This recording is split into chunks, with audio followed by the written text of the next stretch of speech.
Sasha and Gosha. Do either of you like musicals? Oh, Sasha definitely does.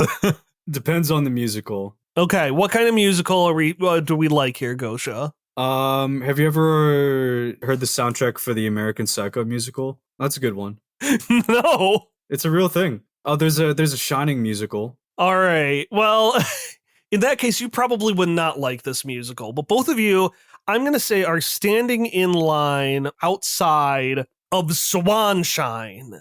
There are these giant neon letters. Not neon. I'm trying to think of the thing where it's like regular light bulbs, like kind of retro style, but they're made to do a word. So this is Swanshine, a musical by Xochi. It has an exclamation point. It's one of those musicals. It is peppy and poppy. You can see that Xochi, who is a very famous siren singer, is wearing the swan outfit. There's like this cheap motorized version of her that is just putting up two fingers to her eyes like anime girl style. This whole exterior looks like one of those cheap pop-up rides at a state fair is the kind of vibe I'm thinking. This was made in literally a day. It was not here yesterday, but now there is this giant gaudy outside space with, thank you in the chat, Roberto, with the light box of Swanshine. Yes, it's a light box. Basically this fake facade for a stage inside. The makeshift thing is so large, it is literally pressing into the buildings that it's set up next to. Like some of them are bending to the side from the weight. And the ones that it isn't pressing against, such as Die Hop, it is mere inches away from. It has taken over pretty much 2 entire districts of Necropolis, and both of you are here. Well, I guess this place has been gentrified since the last time you were here. Boże moi, what happened to all the cute little mom and pop shops that are around here? Well, thank you for joining me on this show. I've heard this Xochi is a musical piece to listen to. Wait, Xochi? I thought this was going to be with Natalie Portman. No, Xochi. Oh. The siren. We're not seeing Black Swan? No, I don't like Black Swan. I've told you this. Ugh, I know. You lied to get me to come along to another one of your stupid obsessions again. Musicals are fantastic things. First it was Hamilton, now this. We're not even American. Why the fuck did we see Hamilton? I thought you would like it. Well, I didn't. I don't know. I just like going to theater. We already paid for tickets, so... I didn't pay for them. Nikki did.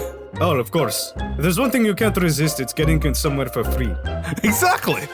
Yeah, Nikki 2 is so happy with your amazing performance at the Titanic Luxury Art Museum, the one where you definitely didn't let them get away. You definitely did not destroy most of the priceless artifacts in the process. Yeah, so he bought you tickets. He's happy. All you had to do was tell him, actually, those weren't yours to begin with. They were someone else's. And he's like, you know what? You're right. Because he believes whatever the last person told him is true. But Nikki 2 isn't the only one who remembered your performance that night. You see, hiding in a dark corner near the line, we'll say a tall, thin woman with a jacket, flipping a coin, and with her veins up the side of her neck in a silvery color from when you fucking shot her. I do want to mention, I have my weapons on me right now, too. I know. Security's very lax at this place because, again, everyone's already dead. What are you going to do? Exactly. Well, Sasha would also just have a sign that says, I do what I want, signed by Nikki 2 with diplomatic immunity at the bottom. Don't worry, I have a permit. Anyways, you see Ruse, the head of the Packback Bandits, just looking at you, flipping her coin. I smile and wave and wink at them. She beckons for you to come. I shake my head and say I'm in, like, the point that I'm in line. Sasha, what are you doing? I told you not to wave at strangers. No, we've met them. Have we? Yes. I have no memory of this woman. Well, remember at the museum, the person I shot. Okay, and what is that relevant? That's the person I shot. Oh, that's her. Okay. Yes. Okay, so who cares? I don't want to lose my place in line, but they seem they want to talk, but at the same time, we're almost at the entrance. How close are we to the actual entrance? Oh, you're so far. But it looks like you're close because this is going to be one of those cruel lines that like multiple times you get right up to the front and then it's revealed you have to go all the way back with the way it like circles around. Listen, no worries, my friend. I save our place in line. You go do whatever it is you need to do. Okay, thank you, friend. And I will not step out of line to go to the bathroom, get a drink, or get popcorn. You say that, but I think you are. No, cross my heart and hope to die. You're dead. Yeah, hold on. Just listen. Just go, okay? I can't think of anything. Fine. I go up to, I put my hands on my sides, suddenly being ready for anything. Because, them being in an alleyway seems like a perfect place for an ambush. Okay. Speaking of, roll me slick. Okay. Let me get the good die out today. That's a 10. Which turns into an 8 because the enemy you were rolling against has a stat of slick. Oh. So, which one of your 2 weapons do you want to keep? Actually, no, you're going to keep your saber. I fucking... The second you round the corner, you can feel your gun get pulled out of its holster. Hey, not touching that. You'll have to forgive me, dear, but we have some testy experiences with this gun. You turn over and you see the woman. We're just going to put you in the moon again. We're going to put you in the moonlight. We're going to say it's a full moon, so you see that Ruse has now taken her coyote form. And she's like, you understand, we have a bit of a sensitive relationship with that, so we're going to be holding on to that, right, Dober? And as she flips the gun, the werewolf form changes into a tall Doberman, which nervously holds the gun and is like, yeah, I'm really sorry. We'll give this to you when you're done. It's just, we don't know how many more bullets we can take. We are here to talk. Well, not us. I'm here to, but... And she's going to point the gun elsewhere in the alley. All of a sudden, Gosha comes up behind it. Hey, guys, what's going on? And he just pops a bit of popcorn into his mouth. Yo, did you know they can put catnip on the popcorn? This is awesome. I take it back. I love musicals now. You're supposed to be in line, Gosha! What? Oh, right, yeah. Oh, my bad. I had to go to the bathroom. And then I saw that there was popcorn. God damn it. And look at it's just them shapeshifting continuously, right? Yeah, so the Packback Bandits are a plural system, so when they're in their non-werewolf form, you wouldn't actually see the shape change, it'd just be basically the demeanor. But as werewolves, they shapeshift into a form based on whoever's fronting. Okay, so I look at them, it's like, well, I'm not on a job, and if you're not attacking me, I don't attack you. That's easy. I even take my hand off my saber. Oh, well, that's a relief. I'm going to be honest, I don't think we could fight you, even if we wanted to. No offense, it's just... Oh, none taken. You see Dober looking at just an empty space in the alleyway where a voice came from. So, what seems to be the issue? I'm not on work, I'm here to have fun, and apparently my comrade here has just lost our place in line, unless you have a way to get us in. Yeah, we do, but we're gonna need your help if you get there. You hear the blank empty spot in the alleyway say again. Okay, whoever gets us in faster. I like sitting down and having my seat right nice and comfortable. I got the Tsar to buy very good seats for us. All right, excellent. So, listen, you don't need to know our whole thing. You just need to know that there's a group out there that believes Xochi is up to no good. What? She's a fine arts musician. She can do no wrong. Well, if she is making a musical, then it goes without saying that she is up to no good. But I have a plan to make my own poetry into a musical number myself, Gosha. Really? At one point, yes. It's opera. Oh, then... Excuse I would say good luck, but I have no intention. What? You feel the air just poke you on the back. Ah, yes, what do you need? Why am I being accosted by a cloud? A cloud? Rhonda, Oh, right. Sorry about that. Suddenly, this woman in half of a Phantom of the Opera's mask with a round, friendly face and curly orange hair just manifests. This is a phantom, a type of dead that can turn invisible at will. Oh, okay. Thank God. One of the actually good musicals.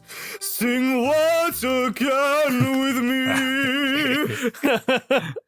me. Excuse me? Hi, yes. Hi, nice to meet you. I'm Sasha. No, do the line. Do the line. Say the line. So we're the Phantoms of the Opera. Hi, nice to meet you. Is he normally like this? Yes, he is. Just get to Okay. the point. Ignore him. Yeah, all right, I'll get to the point quickly. So we've had an agent working inside, a kind of C-tier celebrity named Lucas Beg. Who? He has gone missing, and he's turned coat before, but I really don't think he would this time. He really seems to have turned around a new leaf, Dober insists. But I don't trust people who turned coat before, because once you turn your coat, it's no longer a nice warm part inside. You're just putting that out to the outside, to the elements, and it just makes it really nice and bad and smelly, you know? Oh, so are He's compromised. Rhonda's gonna walk over to Dober and whisper, is Rue sure about these guys? And Dober's gonna just stand there for a second. Yes, she's sure. She told me. Okay. Anyways, we just need someone to figure out what happened to Lucas Bay. Something is going on, and we need your help. Well, gang, looks like we have another mystery on our hands. You hate mysteries. Exactly.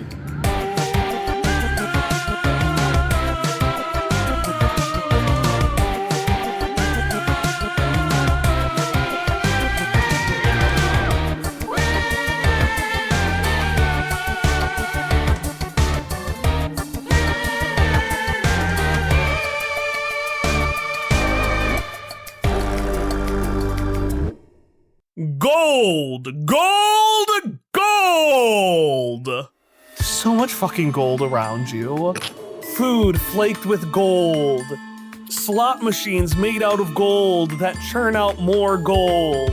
And a giant golden bust of Midas's head in the center of a fountain that shoots golden water. You are in the Golden Touch, a giant golden casino factory that is leached into one of the layers of the afterworlds. From inside, Unuin's... All right, let's do a vote, because we couldn't decide this before recording. Is Flick in her stomach? Is Flick in her mouth? Or is Flick someplace else? In the stomach unsettles me, but it's also very cartoony. Like, it's fine, but like, I don't know. But we do have to deal with how he's going to get out. Yeah, I don't want to deal with that. So I would like Uduin to just be holding him in her mouth, I think. Yeah. Yeah, I would need an explanation as to how he's not digested by her gastric juices, and that just seems like a lot. Well, he is, just slowly and surely. Anteaters can't digest. That's all we have to go. Just like anteaters can't do this. They don't have hydrofluoric acid. Well, she's no longer an anteater. She turned out of an anteater form. did. She's just a Motherfucker. child. Oh my god, then fine. Flick is just... So she's a child with a bunch of bugs in. I mean, could she just like spit him out now? Can like, we put Flick in like one of those lucky cricket cages like in Mulan, the little like cricky cage, but for ants? I mean, can we have like this season's version of Ball of Ants? I would like to summon an ant farm, please. So I will genuinely use an XP to just summon an ant farm so that we don't have to deal with this anymore. okay, sure. It's an ant farm, and for sake of the ball of ants, it'll be a spherical ant farm. Yay! Ball of ants! Ball of ants! From inside the ant ball, Flick says, "Yeah, so I got you here. The page is here. So, if you just set me down, I could probably roll my way out of here." Yeah. Sure. Really? I mean, you probably could. Oh, okay. That was good, Sparky. That was good. Thanks, Kike. Thanks, yeah, I'm proud of that one. Okay, okay. So, Midas does this thing where he really likes to show off what's in the Midas vault. He calls it opening the vault. And in order to get in there, you have to get 3 parts of a golden ticket. Sorry, 3 golden parts of a golden ticket. Why does he have to make everything so complicated all the time? Why did he tear up the ticket into 3 parts? I'm trying to understand his logic, Sparky. Did he like why does he do things the way that he does? That is one of the greatest mysteries of life. Well, I mean, when you think about it, it's a core part of alchemy. You know, you have to take You don't multiple know things. nothing about alchemy. I will have you know that I got 5th authorship on that paper, okay? Wow. You know that was debunked. Oh, sure. Yeah, if you only follow peer-reviewed papers. Ariel is gonna shake the ant ball. Ariel's just gonna take it and shake it and then set it back in Yunuen's hands. That's sufficient. I like it. Yeah, well, the sooner we're done, the sooner we can all go our separate ways. Okay, so Flick, you don't know where he keeps them, do you? The 3 parts of the ticket. Like, did he tear them and then lose them? Or are they put somewhere like a weird golden dungeon? Honestly, gives me a headache the more that I look around here. I hate it. I hate it. Do you think it perhaps has something to do with this? And Mateo just points to a big sign that says the Golden Ticket Alchemist Challenge. Oh, good spot, Mateo. And there are 3 parts of the ticket. The first one, you have to win, I'm going to just say a solid bar's worth of gold in the slot machines. Sweet. In the second one, you have to win a game of the Newly Dead game. Nice. And then the last one, you literally just have to go on the ride It's a Gold World. Oh, we just have to ride that one? Oh yeah, well that's an easy one. Let's get that one out of the way. That sounds good to me. Well, if you wait a second, the vault is only open for a short period of time. If you go one at a time, you're not going to be able to finish in, I feel like I'm saying time a lot. Am I saying time a lot? Yeah, I mean, you are rhyming time with time a lot, Jam says. You know, you got to get some other things in here, like, well, rhyme rhymes with time. And, you know, Jam is completely confused already. Obviously, the optimal plan would be to divide and conquer. On the one hand, it does sound like the optimal plan. On the other, is this not a ploy for us to be separated into some trap? Flick. Rolls into their heart. And they rolled a 6. Okay, take an AP. And so I get to ask a question that Flick knows of Kike. He's got to think of the worst thing. Yeah. The thing that will make Kike the saddest. Which, like, you know, that's already... Which of these 3 things would Kike be most afraid to do? Which one is he most likely to fail on? One is going on a ride, 1 is winning at the slots, and 1 is doing the newlywed game, called the Newly Dead game. He would be most afraid of the Newly Dead game. Why would Kike be most afraid of that one? I don't know, because he can't, like, control the things that are gonna be asked versus, like, the ride. It's just, like, sitting on a ride, and the slots, like, I don't know. He can, like, rig something to get the things done. Okay. Vulnerability. He can't control what the questions will be, and if it's a game, it means it's against other people, and he just doesn't. Yeah. Cool. So Flick knows that. Okay, well, how about this? Aurelio, you're like, you know a lot of stuff. Well, so, okay, so He does know a lot of stuff. I know how the games are rigged. So I can do the slots, and I know that 99% of gamblers stop before they hit it big. So I can do it too. All right, Jam. Yeah, I support this. I don't trust Flick doing anything on his own, and I don't trust us getting separated and not having control over one of the games. So I'm gonna create copies and create a copy to be in one of the places that we don't go to. All right, roll me 1d26. Okay. That is a 3. C. Do we have a C? I don't. We don't have a C. Oh, What's a name that begins with C? Cito. I like Cito. Cito is the Spanish version of Cyril. oh, Yeah, who wants to play Zero? oh, Mr. Kike. Wow, that's so good. Oh man, it's that time. You know. A Kike appears who is literally like muscular, giant boned, got a firefighter outfit on. It's so weird. Remember, those were the days, Mateo. Yeah, Mateo is just petting Zero's shoulder. Yeah, that was those were the days. I forgot about this. All right, this is a lovely conversation. We got our teams. Let's go, Ariel says. She's like, no, stop. All right. And we talked beforehand about how we're going to split this up, so I don't want to spend too long just deliberating where everyone goes. So most of the NPCs and now Zero are going to do the machines. Yeah, I'm a really responsible adult, so I'm gonna go make sure the kids do gambling real good. You know, it's not a good place for the kids, but that's what firemen are for.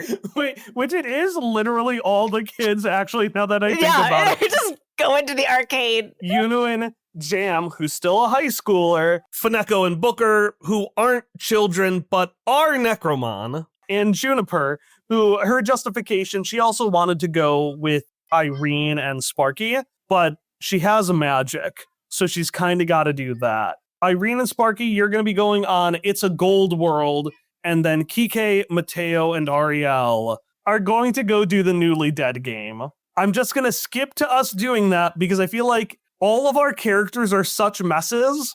If we tried to justify this, we would be here a whole session just being like, well, maybe I go here, maybe I go here. I think it works. Sparky's all for just sitting. Like, what's this fucking ride? What is this stupid ride? Yeah, you know, if there is time, which there won't be, but if there is time, Kike would argue for riding on the ride with Mateo.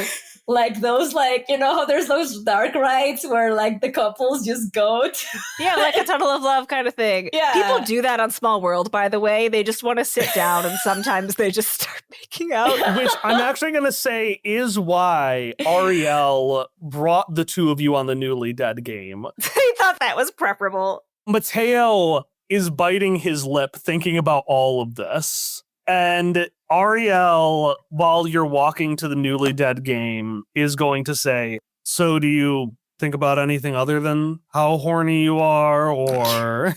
What? Sorry, I was thinking about how, Nada, Kike? What? You know, I wasn't just thinking about that. Oh, come on, you're a teen? Yeah, they're at that age, you know? They're at that age. You're gonna tell me you don't sometimes don't pretend to try to get to know me, all right? Let's just... Christ, and I went to the game where we get to know each other. All right, let's just get this over with. I do want to, as we're walking to the game, like if there's a point where Ariel maybe is like walking a bit ahead, like I just don't want to be dealing with this and walking a little faster. I do want like Kike to just like whisper. Yeah, we'll say Mateo is taking his time. He is, to the untrained eye, he is playing it off like he is curious and kind of confused. Mm-hmm. But you can see that every time he deviates, he is anxiously patting the side of his mask.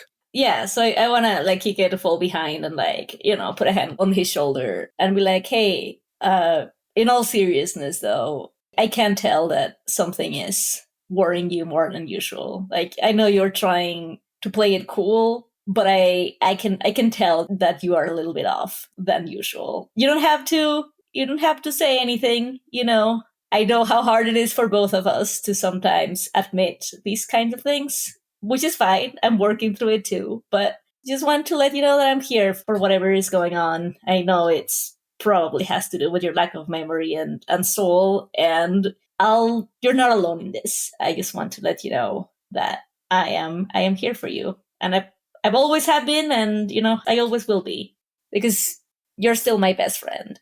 And Kike will just walk a little bit faster, but like still within like range if Mateo wants to say anything, but also he doesn't want to pressure him if he doesn't want to say anything. But he just wanted to let him know that he knows what's going on. Yeah. Mateo will not respond to you, but he's gonna look at that giant head bust of Midas, and he's going to say to himself, "That's easy to say when this appears to be the biggest of my failures."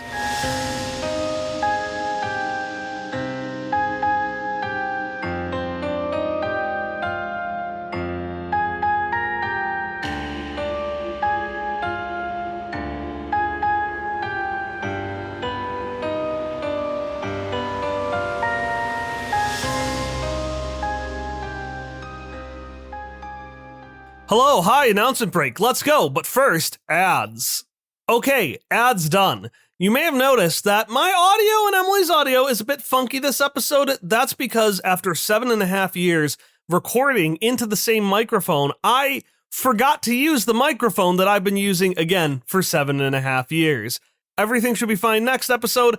Ari has a couple of issues for a while, but if you ever have any confusion with our episodes, remember we have transcripts in the description.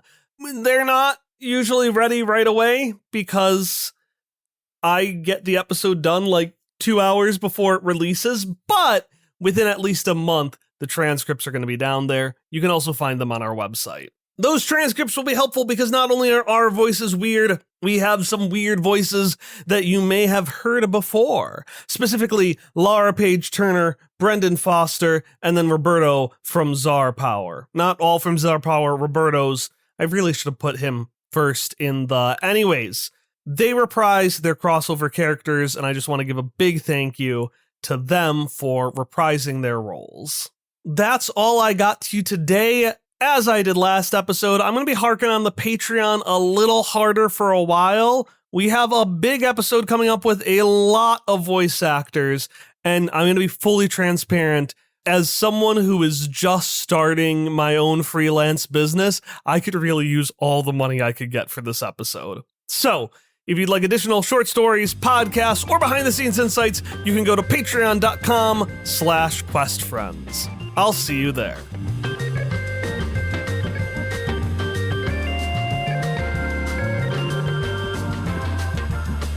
Welcome to the Newly Dead game. 4 turtles, all of which are dressed like Renaissance era artists. Oh, it's gonna be the turtles. They're back. Why are they still here? They're back. My boys! Raphael, Michelangelo, Donatello, and Leonardo all stand on a golden stage in front of golden bleachers. But this is bleachers in the round, and there is a golden floor that's kind of segmented in the middle.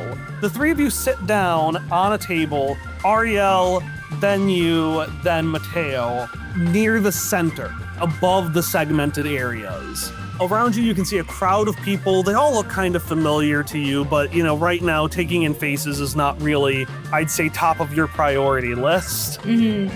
And when you sit down, you notice that Ariel just kind of scooches to the side a little bit further away from both of you and slides some golden papers with golden pencils your way. All right. So, the way this works is it is a cutthroat trial by questionnaire. Yes, that is correct. So, what you're going to do is we are going to play rounds to see how well you know each other. And how well you can get along now that you're dead.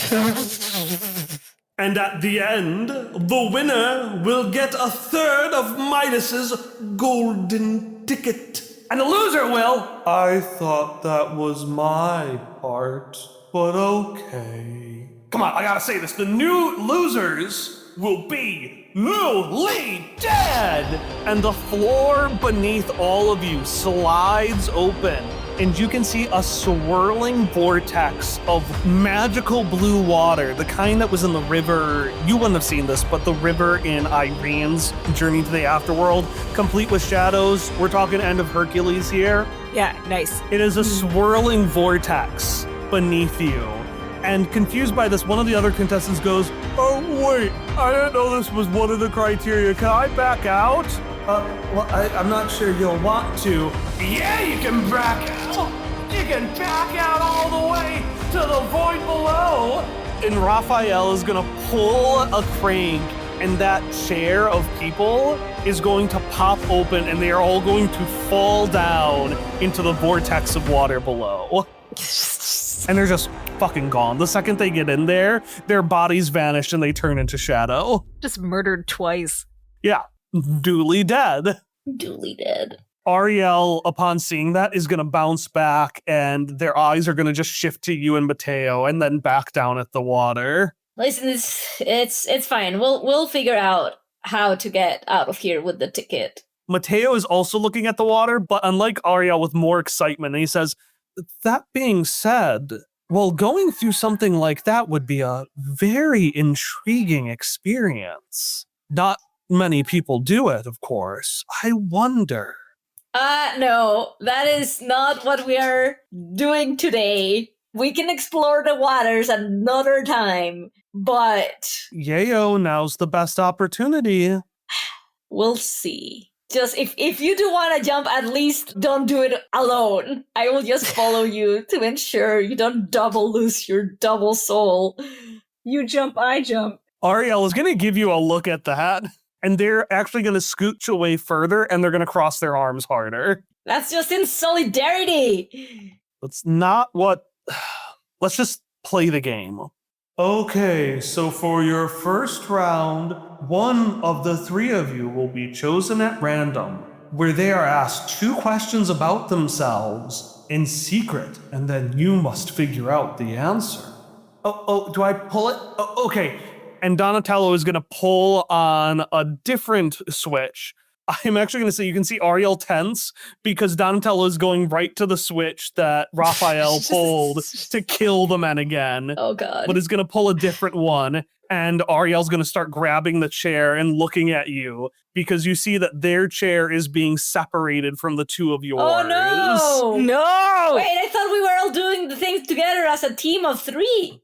Well, yeah, but you don't need to be together to be a team. The way it works is that 1/3 is going to answer questions about themselves, and you got to get them right.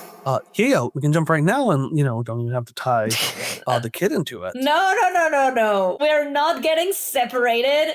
I don't want to abandon you, but I also don't want to abandon them. Oh, they seem like they could take care of themselves. I feel like this is kind of why you got into the situation you are at now. Yes, my judgment of children isn't its best, is it? Well, neither is mine. That's why we both got into this situation, but... What situation are we? It doesn't... No matter. No matter. All is well. All is well. I just want to explore a mystery. That's all. That's all. And he is going to take your shoulder to try to comfortingly be like, yeah, I'm fine, I'm good, I'm fine. This is the first bit of physical intimacy has shown, and you can see that it is 100% a cover. Yeah. You can tell yourself that, but I can tell that you're not fine. We don't have to talk about that right now at the moment, but you're just not gonna cop out of the situation by jumping in this river. Infuriatingly, he winks at you and says, well, we'll see about that, Yayo. Not a second time. It's a gold world after all. It's a gold world after all. It's a gold world. And I'm going to stop now before Disney comes after me. But you see a bunch of Muppet-style puppets. And instead of all the people of the world, it's all different kinds of dead. Doing this robotic, monotone, repetitive song as the two of you sit in a tiny little boat wearing golden bracelets that you were told to put on when you first got into the ride. I gotta say, I did not expect this singing. I also did not anticipate this. So how long do you think this Right. Probably a long time, judging by our luck. Sparky is like craning her neck to see like if she can see the end of this water track anywhere. I assume she does not. No, I'm going to make this reference solely for Ari's sake. This line has the vibes of hell from Supernatural, where it is just a line that literally never ends. Like, it tricks you. When it looks like it's going to end, that's when suddenly you see another burst. God, I love Crowley so much. Sorry, what were you saying, Irene? Trying to see where this flippin' thing ends. Perhaps it will never end. Perhaps this is our punishment. But for I don't know. It just seems like this would not happen to people who do not deserve to be punished. Okay, well, you've got me there. You've got me there. But sometimes bad things happen to good people, even decent ones. Do I believe that because Hilda was a good person and bad things happened to her. Yeah. Yeah, she was, and yeah, they did. But I think that I think that perhaps I should have protected her, but I did not do that. Protect her from what, Irene? We don't even know what happened. We don't know why. But something did. Well, sure, but obviously something beyond our... But she was my rival. I was not a very good rival if I did not protect her. Well, okay, protecting doesn't usually fall under the responsibility of a rival. Of course it does. Do you not even know what a rival is? Yeah, just like an enemy that... Rivals are not enemies, Sparky Malarkey. Oh, okay. You do not know what a rival is. A rival is a special person who is there and they're always there. Enemies and friends and other people get to not be those things if they want, but rivals are there. Okay, I see. Once someone is your rival, they are always your rival. Yeah, foiling your plans and challenging you to greater heights and making you feel heightened emotions. What I am saying, Sparky Malarkey, is that I think I was not a very good rival. Well, listen, Irene, if you weren't a very good rival, I wasn't a very good mentor. A really shitty one, actually. I understand how Kike feels about Xochi.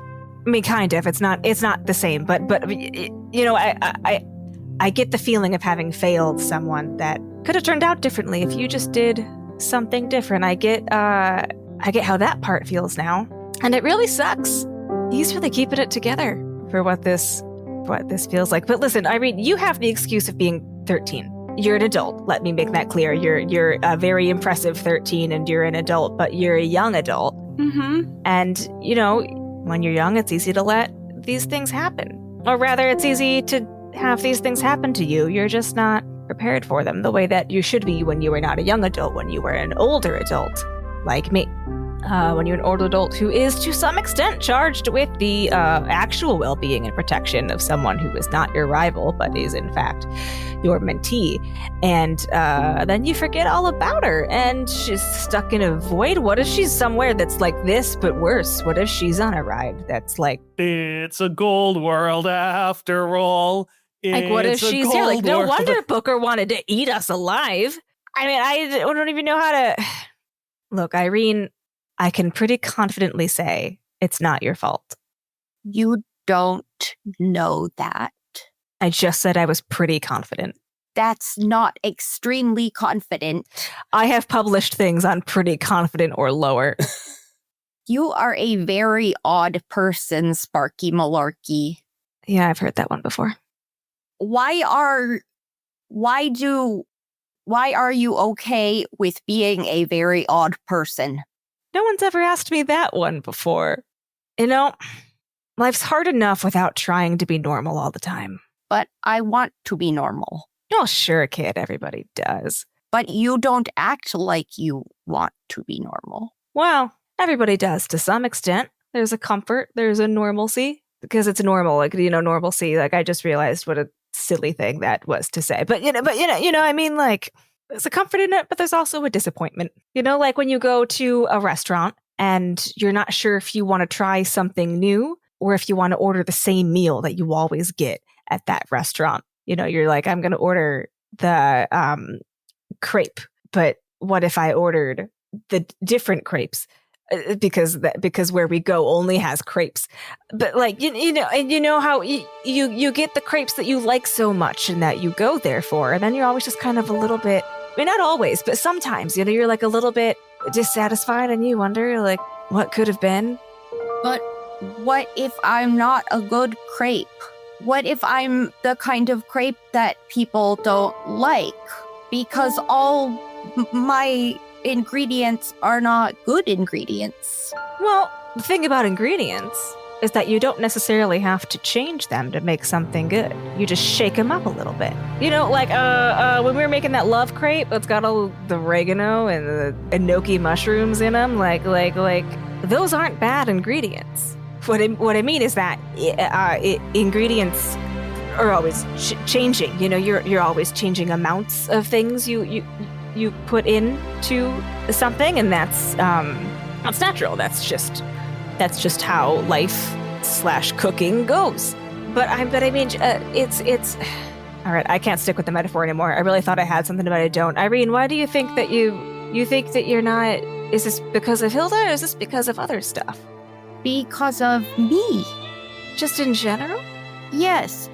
Well, there were bad things about Xochi, and now Kike, Mr. Kanaka, Detective Mr. Kike does not want to be with Xochi anymore, and perhaps I am the Xochi. What?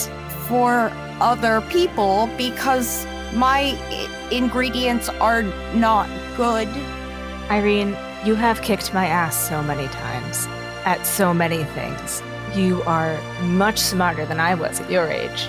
And you got Kike to like you and accept you as his teen detective sidekick far before Kike and I became friends. I had been trying to get on Kike's good side in a really bad way for forever, and you got there like way before me. That's like, I appreciate this, but it is not cutting to the heart of the matter. I have shown you what I want to show you. If I showed you what kind of crepe I was, you would want to order a different crepe. And Irene will fold her hands on top of one another and just sit. What kind of crepe do you think you are? I don't know. You just think it's a bad one. A good crepe wouldn't be invisible when they died.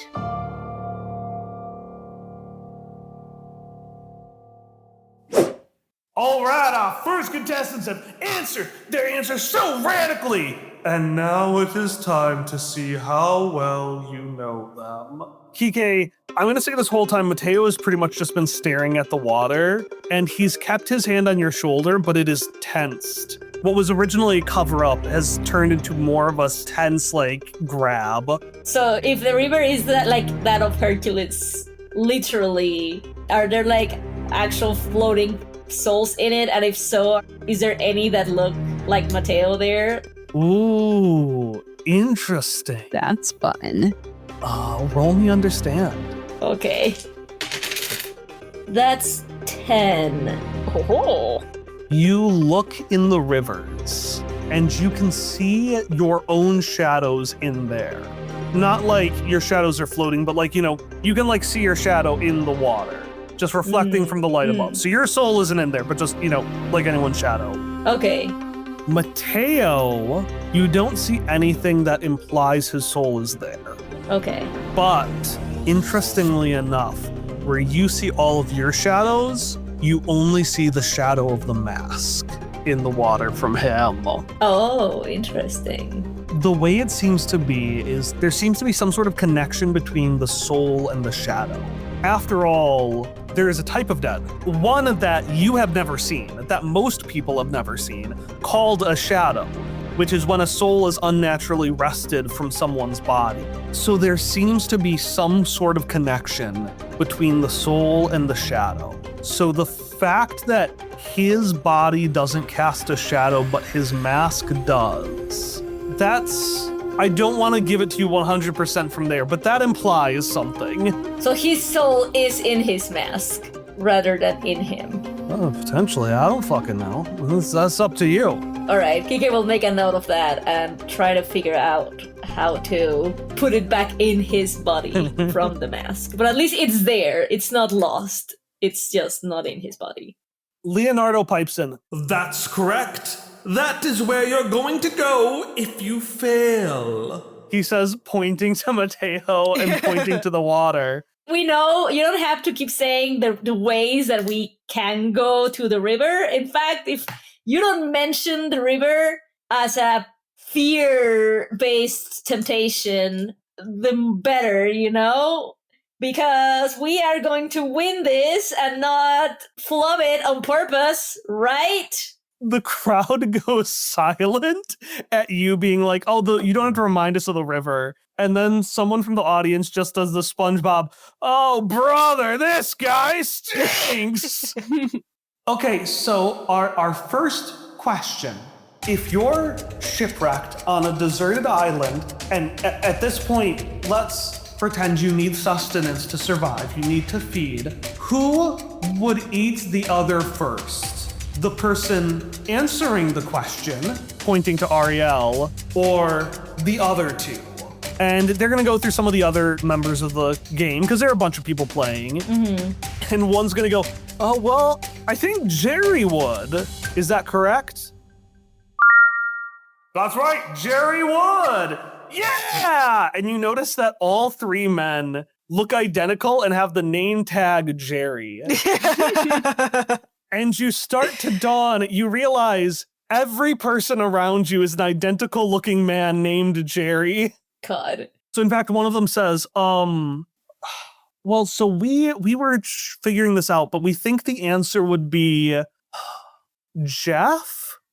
And the Jerry just looks at him with a look of what the fuck? We're all named Jerry, and those three plummet into the pit. No, Jerry. But the question is now going to go over to you. If you were on a deserted island with Ariel, would one of you eat them first, or would they eat you first? I want to note, I did find this actual question from an actual honeymoon game online. What? Why would this be a question? It was asked at a wedding. The answer is me, let's be honest. Yeah, but what? That is such a morbid question. Like, I chose the most morbid questions of the list. we should discuss off air well, no, we all know it will be Kyle, actually. I was gonna say who of us. Oh, we all know it's Kyle. Yeah, we all know it'd be me. You know I would be the one like, you can eat me, it's okay. Emily would offer themselves up like Jesus Christ. I'd be polite, though. I wouldn't take the last piece. That's the good Midwestern boy in you. Maybe Emily wants it. Emily's dead! Anyways, that's not what we're asking. We're asking, does Ariel eat you or do you eat Ariel, Kike? Answer the fucking question. The question is that it would be Ariel because we don't eat. Like, Mateo eats Nolish. The question assumes that you have to eat. Okay, well. You're not getting out on a loophole, Kanaka. You have to think, how would Ariel answer? I still think it would be Ariel who eats us first, because I don't think Kike could eat any of his progeny. Ariel crosses their arms as the buzzer goes wrong. What? You think I would eat you? They roll their eyes, and we're going to have Michelangelo, because he's my favorite, the voice, ask the next question. The second question, what is the answerers, referring to the person in front of me, because they put all the people in a line in front of them, the ones answering, what is their favorite musical artist? Oh, like what's Ariel's favorite musical artist? Yeah. Okay, this is a normal newlywed question. I want to know everyone is answering Jerry, by the way. The answers are consistently Jerry across the Jerry. board. Kike doesn't want to say Xochi. No. Jam.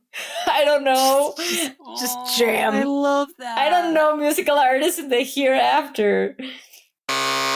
That is 0 for 2 for the non-Jerry people. Okay. On to round 2. And Mateo, you can see a joy gets on his face when the chair starts shifting. No. But then he goes, oh, when he realizes it's not dumping you into the river and instead he's answering the next set of questions. And we're going to say Ariel comes back to you now. What the hell was that, Kike? Well, what was that with you? Why would you assume that we would eat you first? Like circling back to that. Per my last email. Just thinking that I would resort to that? Like, is that how low I've fallen? It's not. No, that's not what I'm. You know, in that hypothetical situation, I would do anything so that you could leave and go on. You know, we're like old enough. I wouldn't waste the opportunity for you to leave and keep going and to be your own person beyond everything. You know, I'm at fault sometimes for giving it all for my family, and that means also, you know, in the hypothetical scenario of who would let himself be eaten first. Giving your all like you did for Xochi? I try to. You disowned her. Oh, what?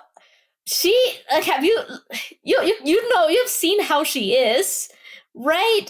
Like, I didn't want to. I wanted to reconnect with her. I just don't, as you have seen, I'm just not very good at it. I'm just admitting it now after failure to connect with my kids. So it wasn't a thing that was done out of spite or of, perhaps being a bad parent, but not in a way that I did it in a purposeful manner, you know. But, you know, I started to accept that, you know, you've grown, you're not just a kid anymore, and so you can do your own thoughts and your own growing and your own decisions. And so if that's still how you want to think of me, that's well deserved. You still don't get it, do you, Kike? You still don't fucking get it. Who's my favorite musical artist? I mean, I didn't want to say... Who is my favorite musical artist? Is it still her? After all that happened? No, it's not. Jesus Christ, Kike. And they're going to throw the paper down that they wrote on. And the paper says Kalimbo. Oh, no. It was you, okay? What is this family's problem? You don't tell me about Xochi. You disown Xochi. Then she throws me into a fucking pit after making fun of you. And that guy acts like he's never fucking met you before. I only have like a month left before I head off to Skullyard or wherever. How am I supposed to know that when I leave, I'm not going to be forgotten? Because that seems to be all we can do. They say pointing at you, at Mateo, and you can tell metaphorically at Xochi as well. You're not... I didn't know that's how you felt about me. I didn't realize you still cared for me that much after all that I did. But I can assure you that I will never do that to you. In fact, it's true that I have not said things, but it wasn't in a forgetting way. It wasn't in a not caring way. I think it's because I just care. I just don't know always how to express how I feel about things, and I just didn't want to be seen more as a failure to you and, you know, the people I care about. I just was afraid of what you're saying, but on the opposite side, I have always respected you, and more now. I've never been so proud of you as I am now, and I just didn't want to be seen as the failure that now you see me as. I didn't expect you to like, for instance, my artistic past. I thought that would be seen as a failure. I just thought that's how I would have been seen before. So I don't. Ariel is tearing up.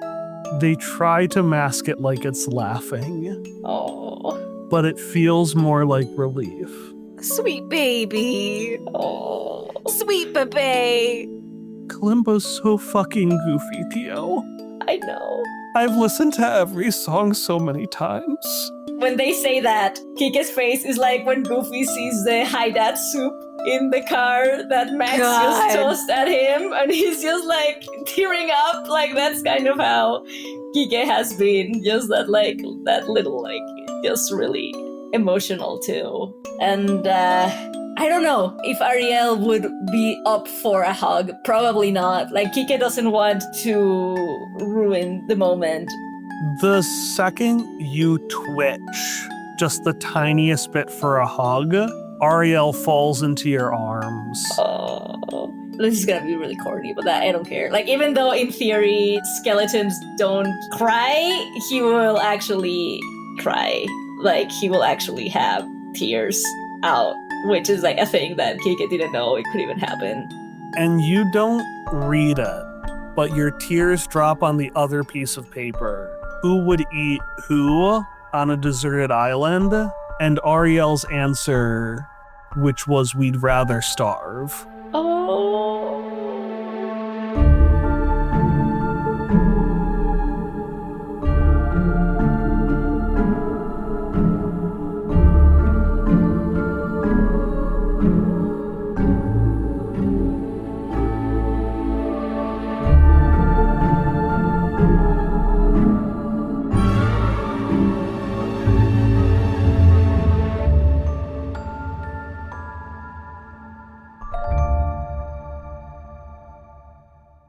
Well, we'll find out what happened to Lucas Bang and kill whoever captured him.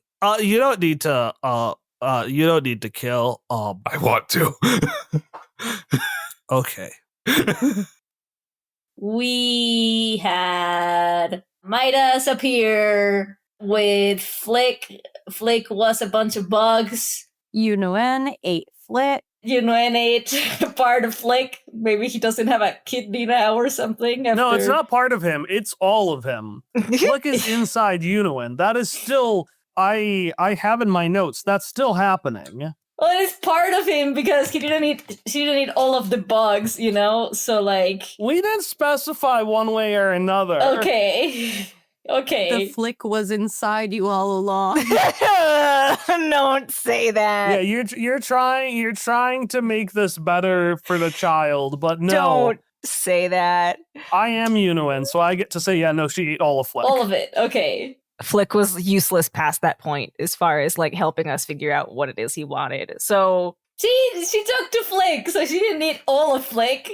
Well, she didn't like swallow. It's just that Flick is like trapped in her mouth. No, I assumed Flick was in her stomach. Oh. And you were just talking to him through her. Oh, I've been assuming Flick was in her mouth. Okay, I guess. Well, how is he leaving past the gastric juices? Where's Flick? Where is he? Next short story. We could have a journey through the body of Junwen to rescue Flick. Except not, because he's not that. Honestly, I'd be all for it, but slot machines made out of gold that churn out more gold, and a giant golden bust of Midas's head in the center of a fountain that shoots golden water. Is this taken from the Aladdin 3 movie? Oh my god, that would be good. That would be good. Are you taking it from? I mean, because that's how the Hand of Midas is in the middle of a thing that shoots. Yeah, but golden water is also such a strong choice. Like, good for Midas. That movie has golden water too. That's the thing. See, when I hear golden water, I think of piss. It didn't, like, in the movie, it doesn't make me think of piss, but here it specifically makes me think of piss, and I don't really know what the difference is. But we know that Midas can't fully turn things into gold, so it's very likely that it's piss. That's so There are gross. very good odds that the golden water is piss. I have published things on pretty confident or lower. That feels like you should not do that thing. Mm-hmm. Have you published those things under news? Sometimes. Sparky malarkey. They were not for reputable news sources. Irene is like moving her hands like they go in front of her mouth just a little bit, like she's so shocked. She is so scandalized that you reported potentially true things. But just potentially. Irene, do you know what tabloids are? I do, but if we pretended I didn't, what are tabloids? Yes, they're shit. So just don't ever read them. Why would you write for the tabloids? Are you an investigative reporter? Yes, I need to eat. I need to keep fixing my goddamn coffee machine. And I have to keep buying socks because all my socks keep disappearing. I've got expenses. But just for the record, fake news is bad. And the media has a responsibility to spreading accurate information in a timely manner to those who may or may not be uninformed. And so don't do what I have done. Sparky says, looking at the camera. Sparky says, looking directly at the camera. In this year of 2024, fake news is bad.